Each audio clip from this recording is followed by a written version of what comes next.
Let's make over 100 pounds of clay. I start by smashing all the pieces that had a default in some way or another, and it's super satisfying as well. Although it is kind of sad, I would rather save the clay for later.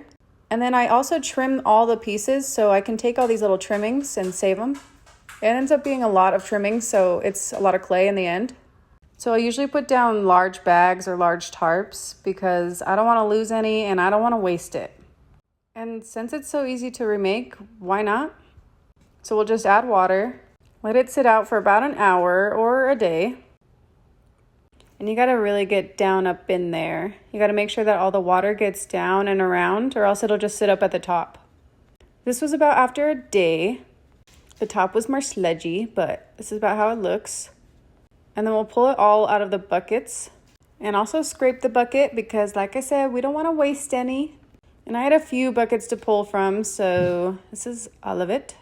And then we smash it down and kind of mix it around to make sure all of it's consistent and even.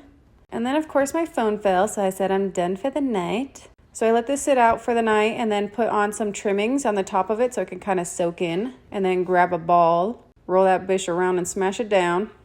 Just go ball by ball, take it piece by piece. My mom came to see me, so that was nice.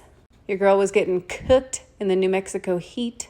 But it was kind of nice because it was kind of speeding up the process a little bit. But I had to make sure I wasn't taking too much time. Then after we're done, we'll get all the balls and smash it down together, ball by ball, and then smash that into a brick, and then put the bricks to the side. I ended up with 13 little bricks. And then I use fishing line, like a little fishing wire, to cut these pieces to make an even bigger brick, a larger cube. And this also just helps mix it around. And you can kind of have fun with smashing it, get your troubles out. So then we'll take our large brick over to where the pug mill is. And then here is how it's looking right now. It's got 3 different clays in it, so that's why you see the 3 different colors. Then after it's in there, this is how it looks. Nice and pretty. It's all the same consistency, the same color, and it's ready to use. You could hand build or throw with it.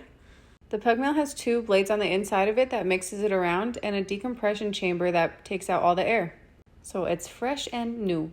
Then I'll wrap it up in a thick bag so it doesn't dry out, and then it's done.